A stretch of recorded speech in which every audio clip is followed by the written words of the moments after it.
Hi everyone, Alex here. I'm a machine learning engineer and FPV pilot. And I just received the O3 Air Unit Pro video system to replace my previous setup after a crash. The first thing I wanted to test with this new system is the garbage detection from the air. There is a green box. That's actually my tea bottle I placed for testing. Real data collection starts with controlled experiments. This is post-production processing. I flew through the park, recorded everything, then ran it through a detection pipeline. The bounding box showed detected object, and the counter tracks unique items throughout the entire video. I'm using YOLO11m medium, that's the latest model from the September 2024, running on my RTX 4090.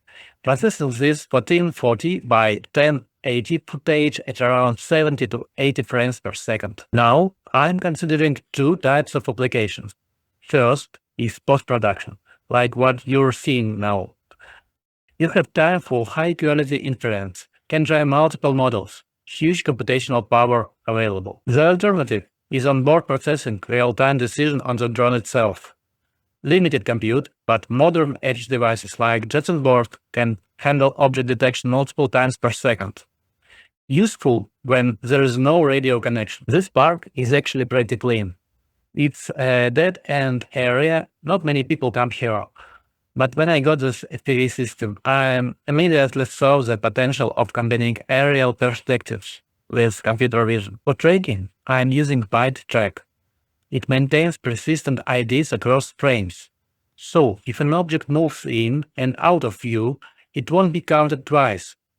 This is critical for accurate monitoring. The model is trained on COCO dataset, which knows battles really well.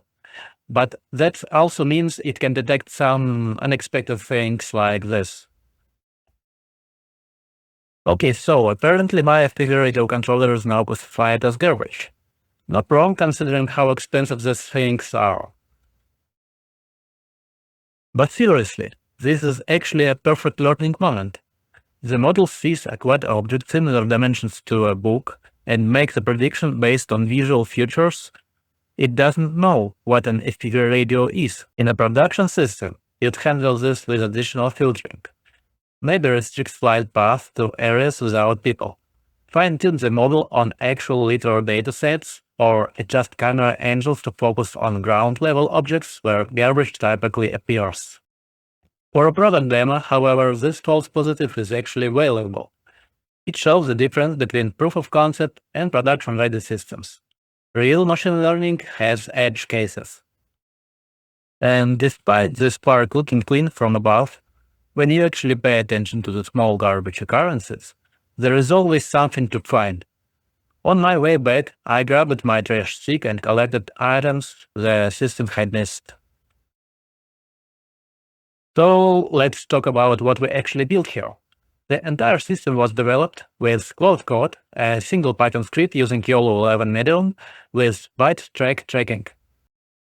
Processing 4 minutes of high-resolution footage and about 4 minutes on RTX 4090, all running locally. Code is on GitHub, link in the description below. So what's the next steps? Expand counting people and cars, then plot geographic diagrams showing object frequency across different areas. Real spatial intelligence from aerial data. Despite my native language being Russian, I'm speaking English today for practice. And remember, don't just sit at home. Go outside, fly, build things. And thanks for watching.